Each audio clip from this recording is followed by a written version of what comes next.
The Jesus who is portrayed in Mark isn't like the Jesus who's portrayed in the other Gospels. In Mark, Jesus can sometimes seem mysterious or hard to understand. We'll talk about why next.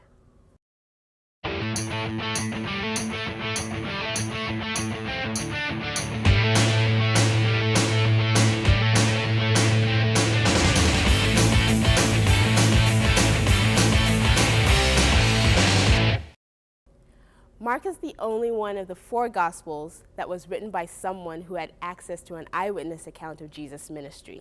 Scholars believe that John Mark, the author of this book, knew the disciple Peter. So remember that what you're getting in Mark is a view of Jesus from a disciple's perspective. Now imagine for a minute what it was like to be a disciple. Who was this man who could heal the sick and raise the dead, and who even had enough authority to forgive sin? That's a lot to try to comprehend. And that's probably why the Jesus in Mark can seem hard to understand. The disciples certainly felt that way.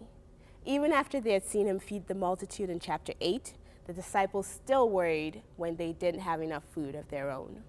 And in Mark chapter 9, even though Jesus tries to prepare his disciples for the crucifixion and his resurrection, the disciples just don't seem to get it.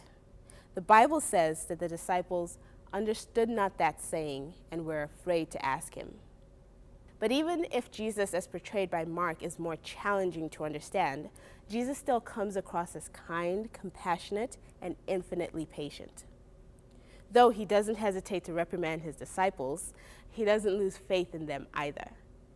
The last thing we see in Mark is Jesus sending his disciples into the world to continue his ministry. And they went forth, the Bible says, and preached everywhere, the Lord working with them and confirming the word with signs following.